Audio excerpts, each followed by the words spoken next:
इथे मी घेतलेले आहेत गवारच्या शेंगा.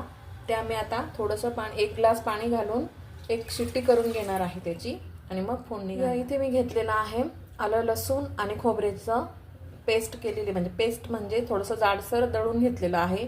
इथे चवीपुरता काळा मसाला घेतला आहे, कोथिंबीर आणि दाण्याचं कूट. आता आपण भाजीला फोडणी देऊया. मी इथे कढई गरम करत ठेवलेली आहे. त्यात आता आपण तेल तापल्यानंतर आलं लसूण आणि खोबऱ्याची जी पेस्ट केलेली आहे ती टाकून घेऊ.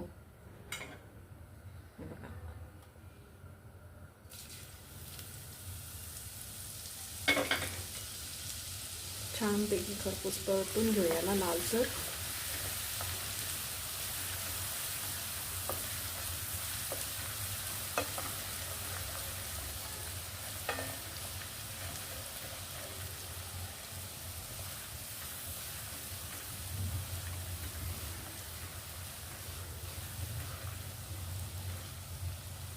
हा मसाला तुम्हाला सिद्धी फूड्समध्ये काळा मसाला मिळून जाईल. तुम्हाला जर हवा असेल तर मला खाली दिलेली जी डिस्क्रिप्शनमध्ये लिंक आहे तिथून तुम्ही परचेस करू शकता.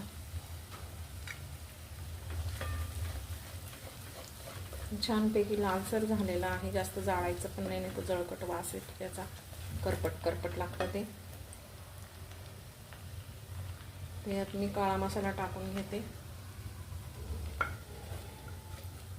हळदच त्याच्यावरच टाकून घेतलेली होती मी, हळद पण.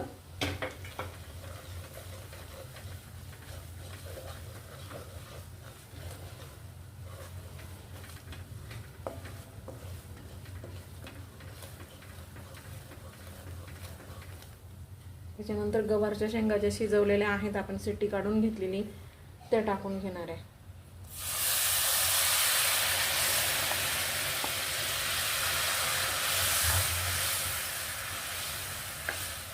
आता यात तुम्हाला पातळ घट्ट कशी पाहिजे त्या पद्धतीने तुम्ही पाणी ॲड करू शकता. थोडंसं पाणी ॲड करेन यात.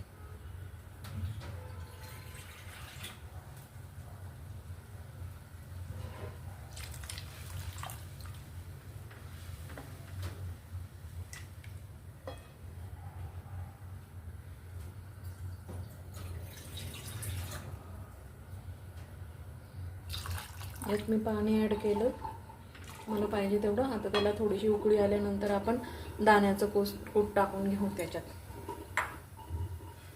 तिथे तुम्ही बघू शकता भाजीला छानपैकी उकळी आलेली आहे. आता आपण त्यामध्ये दाण्याचं कूट टाकून घेऊ.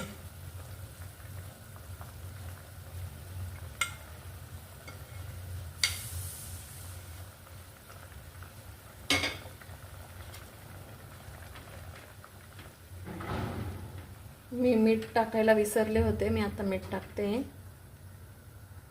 मीठ टाकायचं विसरले मी. वरून थोडीशी कोथिंबीर घालणार आहे.